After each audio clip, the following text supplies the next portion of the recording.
Welcome to the audience out there to UCC's fifth episode of talking about our community with UCC Serving with a Purpose series.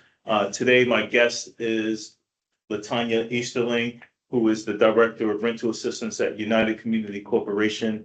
We're really happy to have her both at the agency, but also given her busy schedule, having her here today to talk to me, but also to the audience out there about the important work that she and her staff are doing at her department, known as the Rental Assistance. Yes, thank you. So here's Latonya. We're gonna joke around a little bit because That's what we do. I'm not a serious person. I want everyone to be comfortable, but this is a serious topic. So thank you again for coming and spending the time here.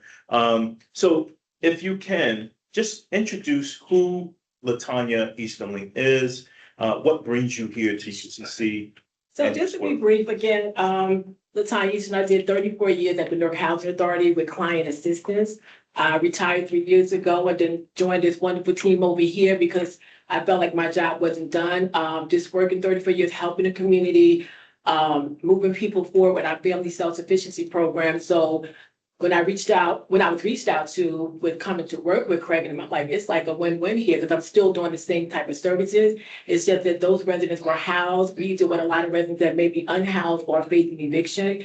So my dedication and my commitment just kept me going to say, hey, let me continue to keep services and helping, the community and move forward with services such as housing, sustainability, case management. I mean, we do a lot more. We'll get more into it as we go. But that's who I am. I've been here in Newark serving for 34 years. Well, actually longer because I've been with you guys for 3 years. Right. Well, yeah. And so she's retired from Newark Housing Authority. Yes. Yeah, that's right. One day I'll be there. So why don't you talk, and I'm familiar, obviously, but for some of the folks in the audience, why don't you talk a little bit about what the day-to-day looks like in your department? Sure. The day-to-day at the rental system department is crazy. A lot of referrals come through email and walk-in as well as everywhere. So day-to-day is we try to set you right on the spot. It's not where we put you on a waiting list. We try to set you and see if we're able to assist you. If we are, we move forward. If we're not able to, we will sit down with you and try to research other avenues to be able to help. With other partners. With other partners that we have in the communities, even within our own organization, if it's utilities, food, we want to make all the connections as possible. When you walk out of there, you want to walk out with something. Even if we're not able to help you with rental assistance, if the grant we have exhausted the grant, we still try to be very helpful to the people in the community and they really appreciate that. They'll tell you, hey, thank you, but I appreciate what you gave me if it's not the rental service. But a lot of time we're able to assist you with the rent for back rent and eviction if the funding is available, but it goes fast. It's got a very high demand. That's an important concept to what you're talking about in the services that we provide, is that we are completely beholden to the particular grant or contract that funds our particular services, not just the rental assistance, but all of our other programs, the shelters, housing development, that kind of thing. And so for the audience, I just want to touch a little bit on what those restrictions are and if you have an opinion about why those restrictions exist, just so that folks can understand that it's not a personal decision if you come in for services and we can't service you, but this is the guidelines we have. Exactly. So one of the things I elaborate with everyone, we don't make the rules, we follow them with each grant. As anyone know who write grants or receive grants, they have their own restriction. So we just try to make sure we can fit you within the grant that you are eligible for. And it may be a possibility. Some could be income limit.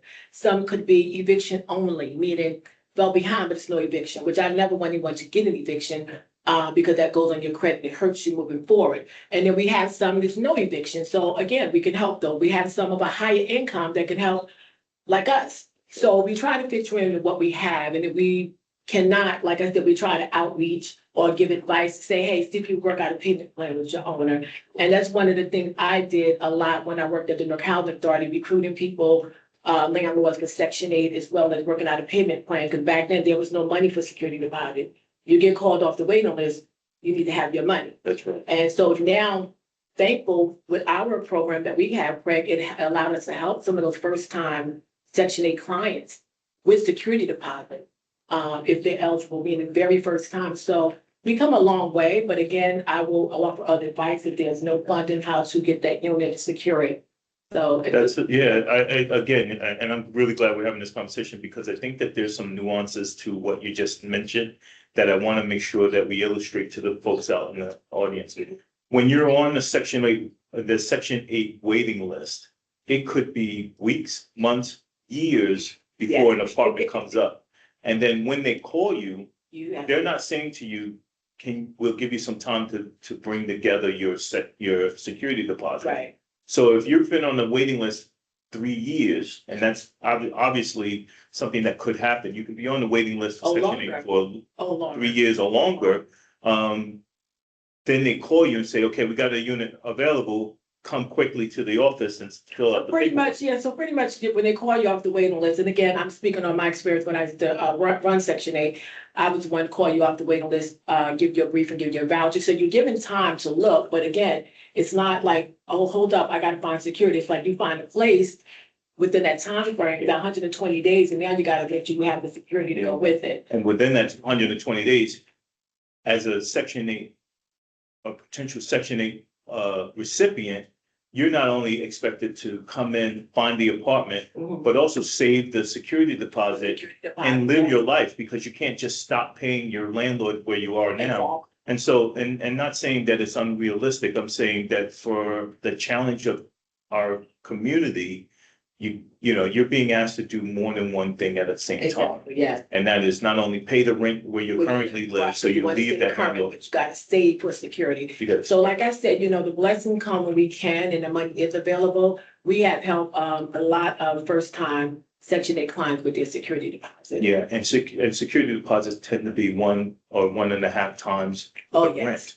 And so you're asking someone who's on Section 8 for 3 years to essentially come up with thousands of dollars. Yes, a month and a half. Yeah, yes. and that doesn't include the security deposit they may have with the landlord they're currently in, because they need to pay that security to the new landlord before the old landlord releases. Well, 30 days after you move out of the unit, they're supposed to do an inspection and return. But we come and see a lot of situations the landlord don't, but that's the court case, and we'll just advise the tenant to take whatever action. But in the meantime, you have to come in with not only your ducks in a row, but your chickens unhatched, right? So I'm glad that you brought that up, because I think that that's one of those things that people know, but they don't really speak out loud. Exactly. Is that you have to have the money and you have to be ready to hit the ground. Exactly. And if you're waiting years, who in today's times are able to save that kind of money, put it away, just in case you get a call from Section 8 that you've been moved on the list. So I'm glad you brought that up, because we're talking about the challenges of today. In real time, the challenges that some of our families and individuals are facing. And so you and your department are on the ground, hearing all of these stories, these personal and professional challenges. You want to talk a little bit about that? Sure, it wears on you because of who we are. We're so dedicated. It's true to our heart. It's like every day, all day. It can be a mother about to be out with all her 5 kids.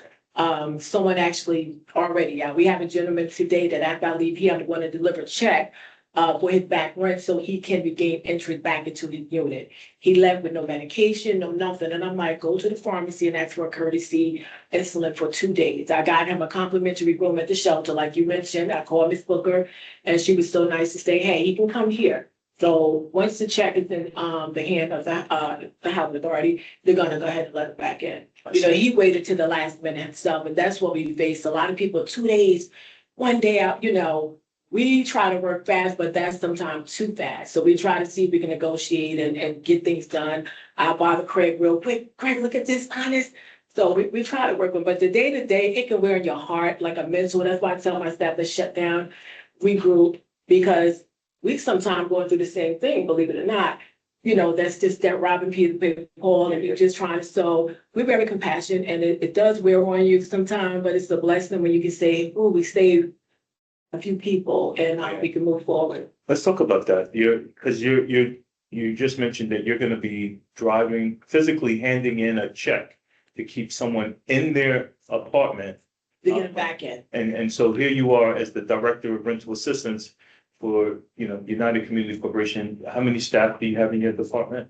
We're right now, let me see, I think we're seven. Seven staff. Maybe conclude 8. And so let's talk a little bit about the commitment and dedication that you may see from your staff when we talk about, leading the job, meeting the mission, but also going above and beyond what is literally on your job description, as you just mentioned. Exactly. We strive on above and beyond. And I thank my staff, a great team that we have, because we got to stay late, come early, meet you where you at. We will do it. It's no pushback. They understand how compassionate they have became the same way.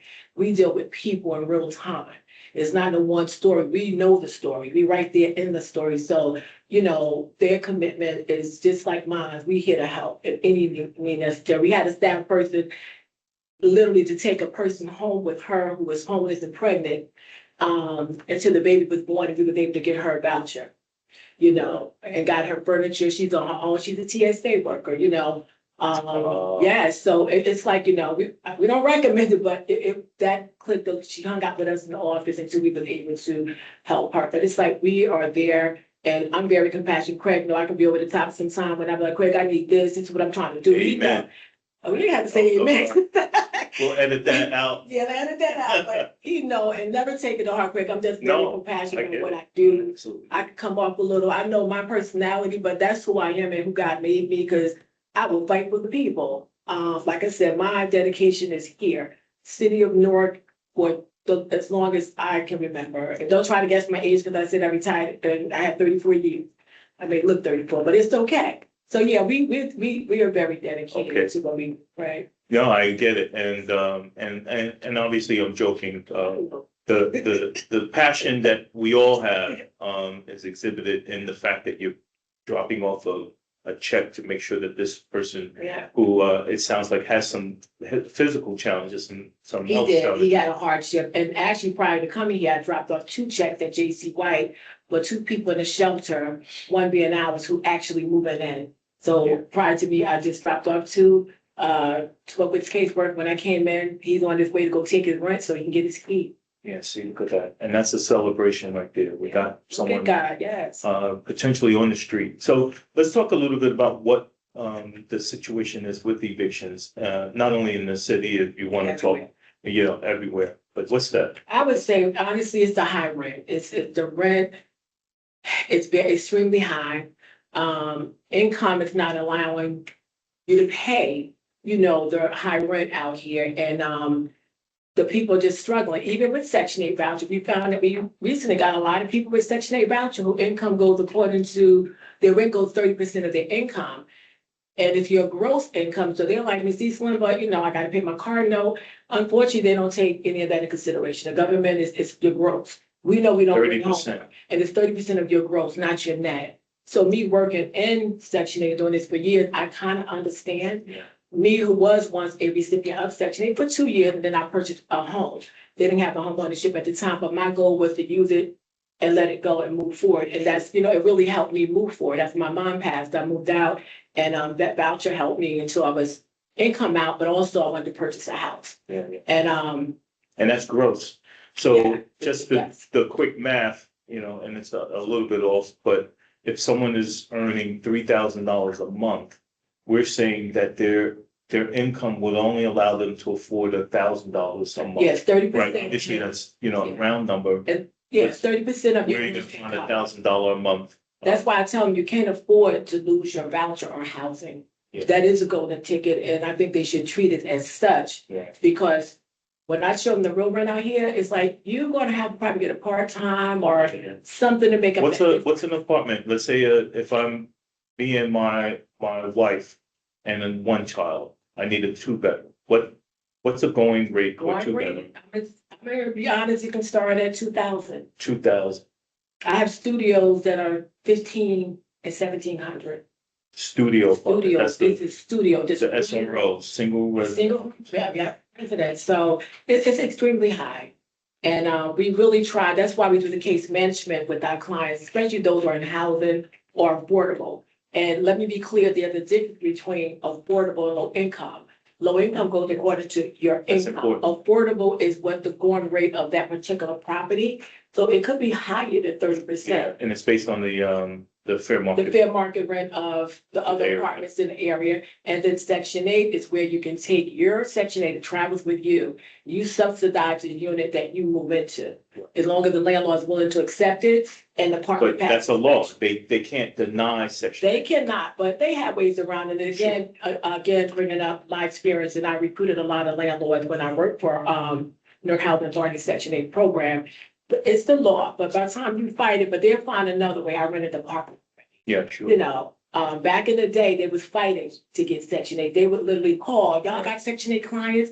I want the Section 8 client because it's guaranteed rent. Yeah. You lose your job, the housing, the government will pay pretty much all your rent, maybe except $50. So now, because the rents are so high, the rents are higher than the vouchers amount. Right. And it makes it a little difficult, for someone to. There's always a way that the snake will get in your Oh, grasp, but it is against the law It to is, deny yes. section 8. But as Latonya said, there are ways around it. Definitely. And if you find the landlord who have done that to you, by all means, file the papers and prove that. Absolutely. Yes. Absolutely. And so walk us around the process and the framework of your department.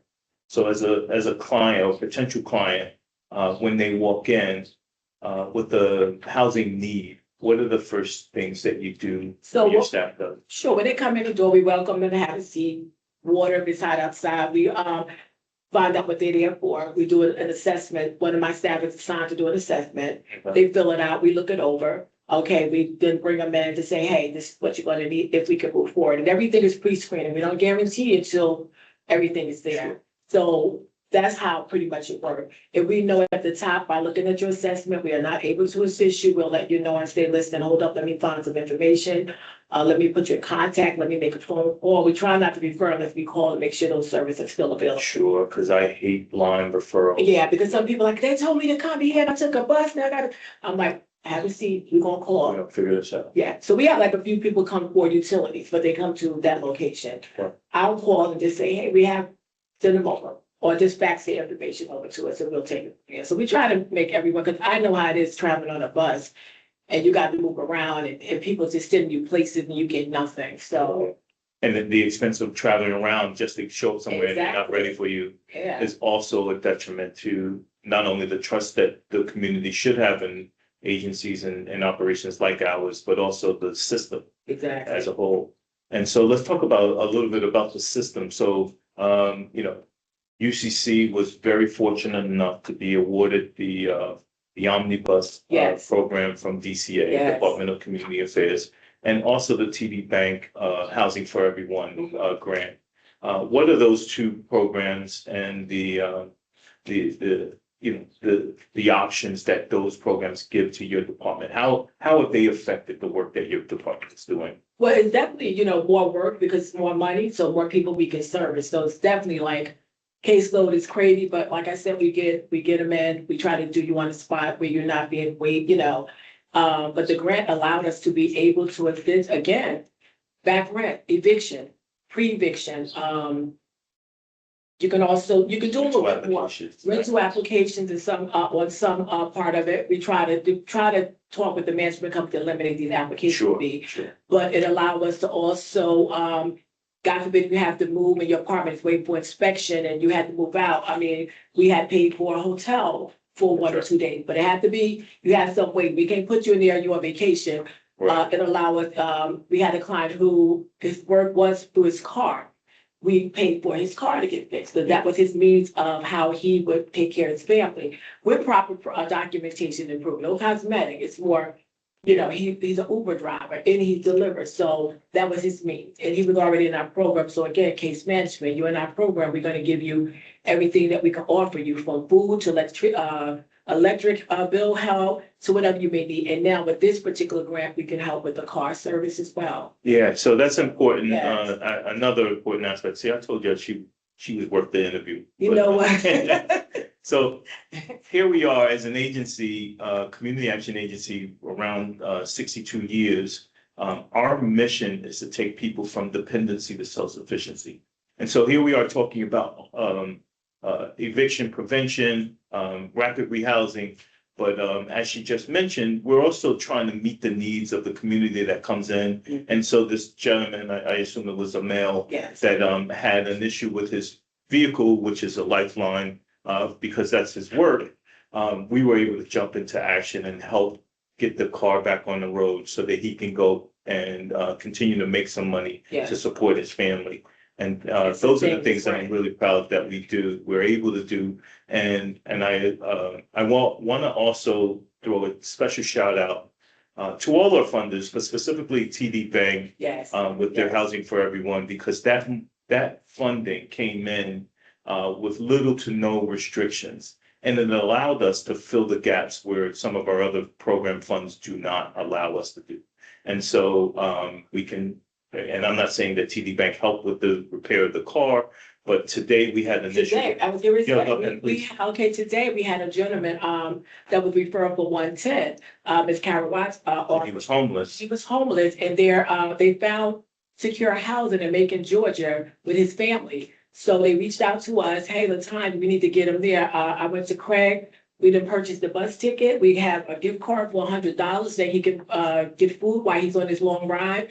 And after I leave here, I got to go take that over there. So again, the amazing thing that we can do, because like he said, TD Bank is kind of unrestricted, but it give us, it's unrestricted, but we have guidelines of how. But it gave us that flexibility to say, here go a ticket for a guy to go home to his family, hopefully secure a better living, because he cannot secure it here. Sure. And so he's on his way tomorrow on Greyhound at 11 o'clock. Going to Macon, Georgia. To reunite with family members Family that down can there. help him get his That's stuff right. together. And so we bought the ticket, we gave him we're gonna give him a gift card, so that he has something to eat while he's traveling. Exactly. And the goal and the beauty of this is when he gets off of the bus, he's gonna be reunited with family. Family. And you know, and we hope him the best. Obviously, we don't want to see him back, not because of anything. It just means that our work has been We set out, and TD Bank would be very proud of like how this money is being spent.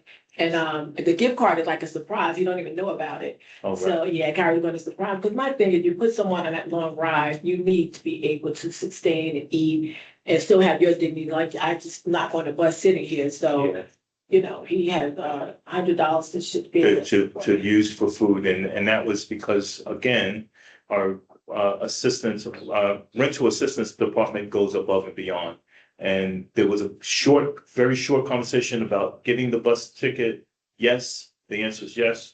And then providing this gentleman with some means to eat while he's on that long travel. I mean, we got to referral yesterday and mission completed today. Mission completed. So, and not only that, but can you talk a little bit more about any other client successes that you want to share? We got one young lady who, when I first came, it was, we had a grant with the ITIS, a two-year voucher for the clients who were affected by ITIS. The young lady with 3 children was sleeping in her car.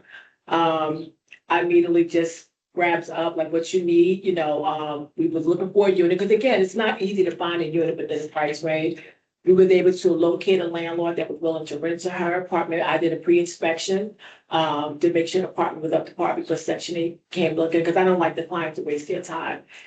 We got her in there, but then once we got her in there, we connected her to Furniture Exist, Miss Kim at Maplewood, gave her 3 bedrooms of furniture. Shout out to Miss Kim. Yeah, shout out to Miss Kim. She's been there for everything. I met her in housing and just brought it on over to UCC.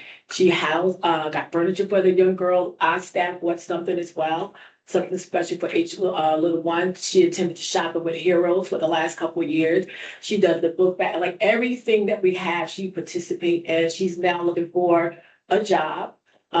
She was in school because her voucher's about to run out. So we're trying to see if we can find another funding to try to extend it a little longer, because it's only a 2-year voucher.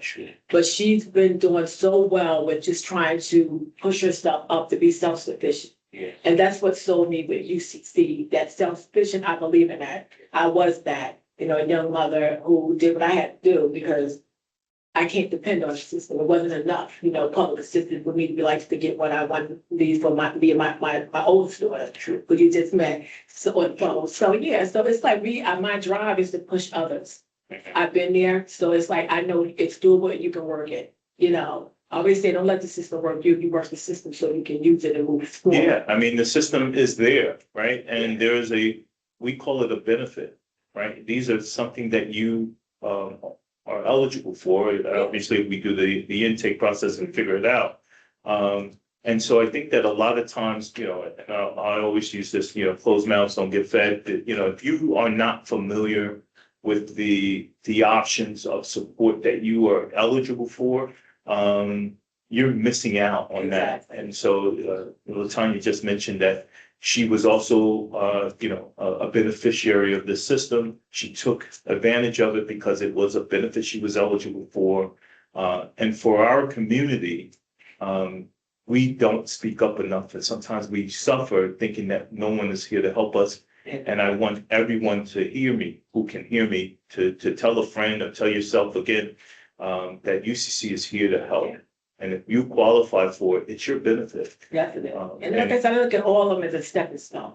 You Well, know, everyone can have a little step to help them move forward to, you know, being self-sufficient. yeah, And it works. It's like I said, jobs are out here a little difficult. Sometimes you don't have a car to travel, but you have now more options than we had back then. And I'm not going to say how long ago that they put my age, but it's like, you know, we're gonna get her age, no, but she you're not. keep alluding to it. You're not. No, I'm happy to say She used to that. babysit me, just so everybody That's knows. not true. That's not true. Crazy stuff.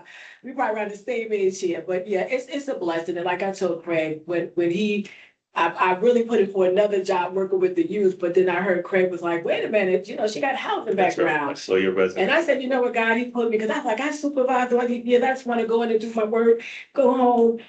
And then him and Miss Andrea talked to me and she's like, no, this is, and I fell in love with the staff as well as the mission. Yeah, I'm like, God put you right back time, just in another way. They were housed and you're helping them build themselves. Some of these are housed and need to stay, sustainability. So I thank you again. And again, I fussed with Craig, but UCC, I have to say, not just hearing about it, being in the mix, what they're about. It's a great organization that has a lot to offer. yeah. If you're willing to accept, like every aspect from food to public service, it's just there, you know. Youth job training. Youth job training, shelter. regularization, where they can come in and secure your apartment and things like that, That's right. so. Remove lead paint hazards in your home. So we have a wide tent and a lot of different activities and performances happening in this circus tent. It's like a one-stop shop. One-stop shop, and if we can't help you, We will refer you out. we have partners in this Exactly. community. Do you want to talk at all about, you know, point out some of the obstacles that are out here to help you do your job? I would say really just the need is bigger than the money. Yes. If it's more funding, more we can help. That's the biggest objective I see. It's like the need. We got these wonderful grants from the Omni and TD Bank, Yeah. but I can DCA. tell you they're going fast because the need is so great for help. So I would just say honestly, again, more affordable or low income houses, you know, for individual. Definitely case management to sustain those who are already in these programs.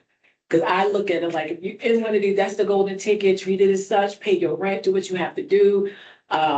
You know, your kids are working, you know, report that income because, you know, again, it's 30% of your gross. That's right. It's not what you pay. Some people, I used to have people like, I'm taking my son off because he's working, don't want to pay me. Can you talk to my son? I reach out to the gym, like, listen, you only got to pay 200 more out there, you're going to pay 5 That's right. or more. I said, now, once your mother take you off, at least, she can put you back on. That's right. Sure enough, I'm going off, I'm grown. Later on, to see if could we add it back on, we were not able to add it back on. So we try to educate you on if you can stay home and help your mother or your father or your family until you can be able to get out there and pay the real rent, which is $1,500 and up. Right, easily. Even a room is running maybe 900 to 1,000 a month. And that's one room where you're sharing a bathroom and possibly kitchen That's right. with strangers. So we try to also make sure we don't just pay, we educate you, case management. As long as you receive it, we're going to continue to get. So we have done budgets for individuals. So you're doing financial literacy with your folks. Yeah, You wanna talk a again, little bit about that? Yeah, we took financial literacy. Again, I took a lot of what I did at housing Again, I was on resident services. We did monthly workshop. I did brought in from fraud prevention to everything possible to help keep people updated and informed. So I bring those same things over here. I train my staff to do the same thing. We can sit down and say, hey, Greg, give me your spending. We can tell you where you're spending too much on cigarettes, or you want to pay for a gym membership, you don't go, let it go. Cut back, do it less. Come in, take advantage of the food pantry. It can probably cut down a little on your food bill. Like anywhere you can say, we know it's hard. And I find myself sometimes like you got to just move around, but it is doable if you can just stay focused to it. So we just try to make sure we did include financial literacy, credit, how to get credit if you don't have credit, and things like that, just to kind of establish that person. Sure. So when people walk in for this one particular need, you're actually offering them a way so that they don't have to come back. We pray they don't have to come back, but we have seen people a year later still struggling. Right. Obviously, there's lessons that you can learn because someone taught you, and there's lessons that you can learn because you need to learn it on your own. And so you want to talk a little bit about any seniors and how you address seniors who are facing eviction? Seniors, let me say, they near dear to my heart. And I have to share this real quick because I went over to JC White to drop off the check just now. I got bombarded. They were, you back, Miss Easterland? I said, no, Mike. The lady's like, let me tell you about her right here. This Miss Easterland, this is the lady I was talking about. I said, y'all was talking about, I felt so good. Because she was like, you don't know what she did for us here. And it was just like, go here. But it was just an honor for them to still remember me and was praying like I'm back to help out and do the different services. But everybody know I would fight for a senior. I'm near true to that. I've been that way from housing even to UCC. We did have a program that we did have a few seniors that were facing eviction. We had the senior trust fund. The Essex County, right? Yes, senior trust fund. We were able to. Shout out to Essex County. Yes, Essex County, thank you. We helped them stay in place. And again, they're not too old to get case management as well. Sure. And a budget. Like when you stop shopping at Whole Foods, like we get there with them. We got them laughing and just say, hey, this is where you can cut back and things like that. So we have kept a lot of seniors in place. Like I said, JC White, those are two seniors that are moving that we just paid security. One coming from a shelter, one was a referral from City Hall. So they are affected by this high rent as well. We do make sure if you're in a regular apartment and we make sure you do sign up for affordable housing, senior housing. We'll get on the computer with you. If you're not computer savvy, we will make sure you go to all the websites.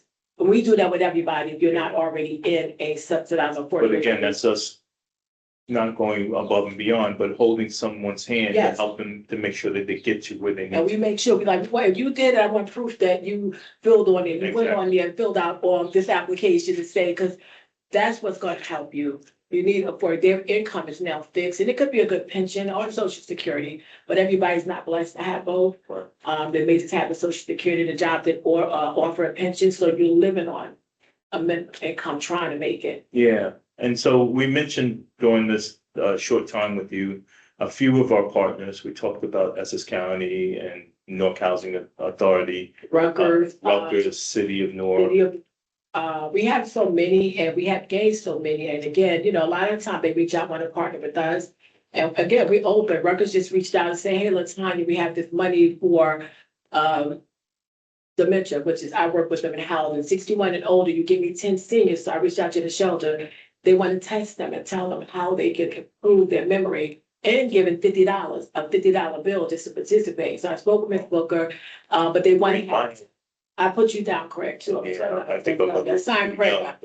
It's all right. They can start early, but but it's very high among African American. And again, the study they did when I worked with housing, and I wanted to participate, but they said I'm young, but I want to know how I can prevent it. So I do things now. Don't give me that look. I do things now to be proactive with it. So hopefully I don't. No white sugar, exercise, crossword puzzle, anything to keep the brain going. Right. So I'm hoping that we get enough and she could come. She had worked with us too. She had worked over at Westside Park with some of the seniors with Yolanda around. Yeah, this is Blender with the partner with Mark at Rutgers University. That's right. Yeah. Yeah.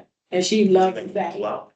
Yeah, Professor Gluck. Yeah. Yes, he has the money and he get it every year. He Okay. do car shows, anything to bring men out for men health and women. So it's a good program. You exercise, they check your brain before and then after. And it's free. You can get the information and take it to your doctor. So we welcome partners like that because you just don't house people and don't get them services.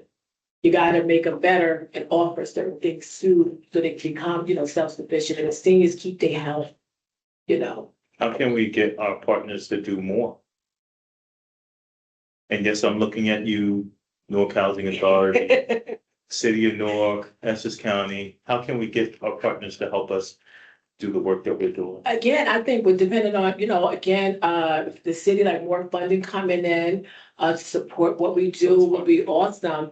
Just to keep it going, to keep these, the doors open to the shelters and things coming through to be able to help the residents of Newark. The Housing Authority, again, just providing the quality service to the residents and upfront knowledge on how to prevent eviction when someone fall behind, or like just the proactive part of it, like let's sit down, what is going on? Case management to help them stay out of that situation or see if there's an issue. We had an issue one time where the person needed rehab. I called, we drove them there. Right. Took them myself. So it's like, it's everybody's case is different.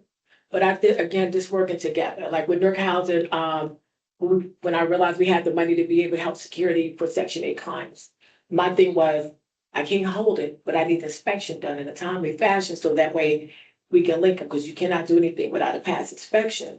Yeah. So, they kind of did a little quickly so that we could help and put that person in place.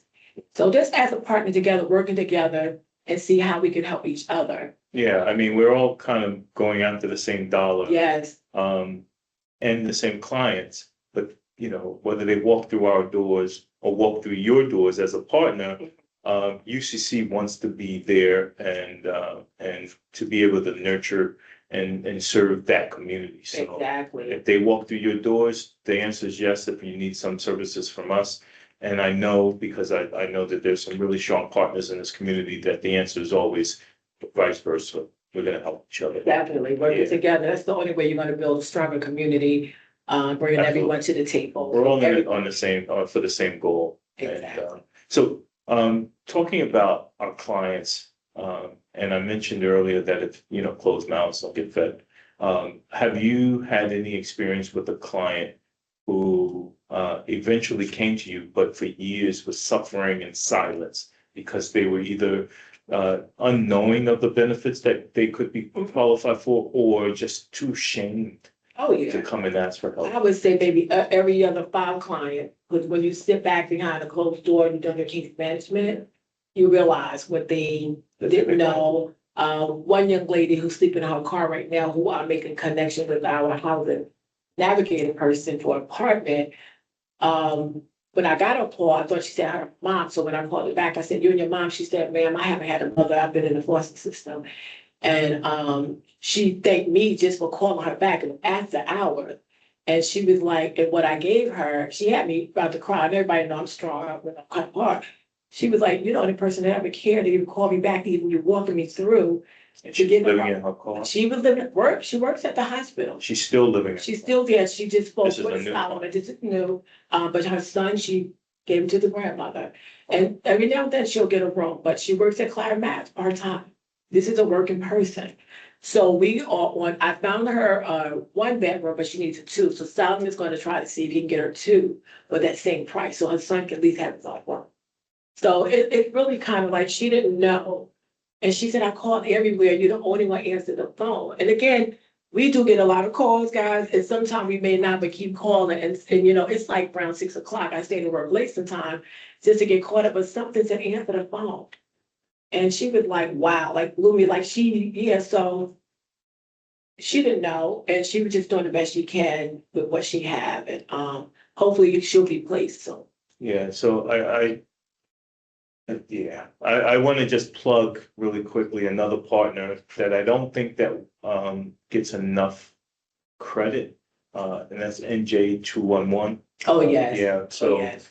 There are folks who, like this young lady, Miss Easterling was just talking about, who are finding themselves in a situation that they can't find a way out and they need someone to call. I mean, it was lucky enough that Ms. Easterlin answered the phone, but you can also call NJ 211. Yes, And it's a referral system. They have yeah, 24 hours. I think. 24 hours a day. You can find a responsible and capable partner in this fight against poverty to help assist you. And they have everything from food assistance, rental assistance, Yeah, shelter, sir. all of those things. So if we can, I just want to reiterate, Definitely. NJ 211. Yes, guys, giving them a shout out because that's a lot. You get all the calls on all kinds of services. Yeah, And it's a blessing that they have this, that the city started that because they give you some resource at any time of night. You can call, they can refer you. Stuff. that's right. So, And yeah. that's what they do. And they connect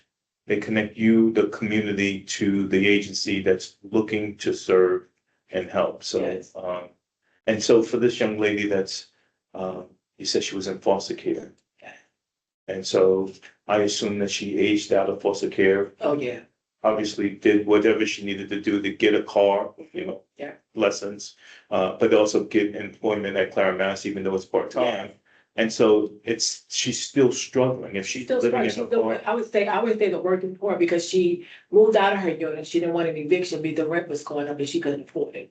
So she voluntarily when the lease ended. So she understood the board is not getting an eviction. Sure, So she left the unit. I see. And And so she left the unit, but couldn't Be- find couldn't find an apartment that she could afford. this 2.5 times your income.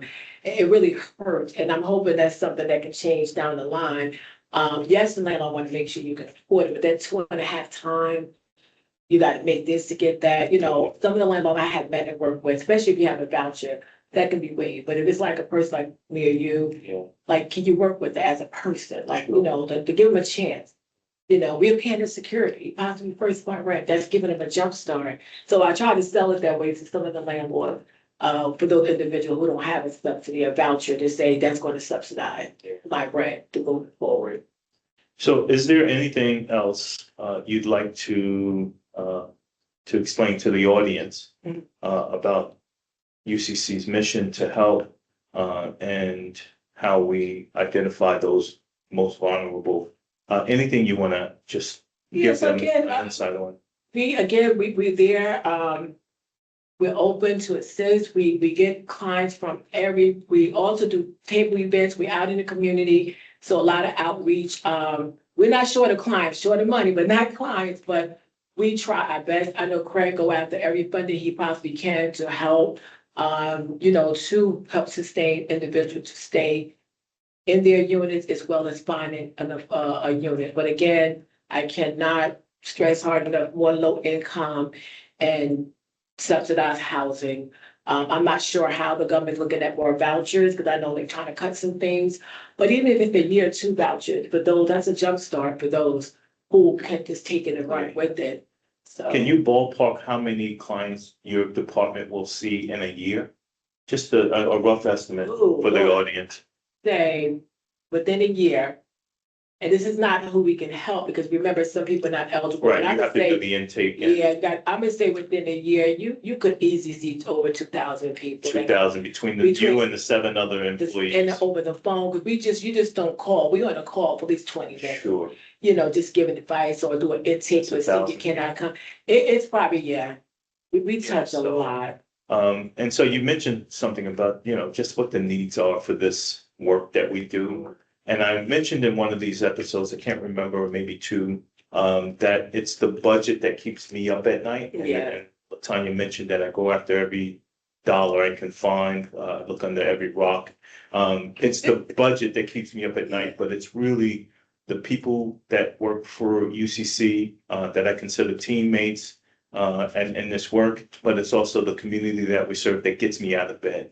So it's the budget that keeps me up. It's the people that we serve and the people that I work with that gets me up early. And so, when I get out of bed in the morning, it's the rush to the fight to help folks like the young lady that was once living in a car with the 2 children, the one that's aged out of foster care, the seniors who are finding it difficult to both pay the rent, but also support themselves because of financial constraints on either their social security or whatever benefits they're receiving.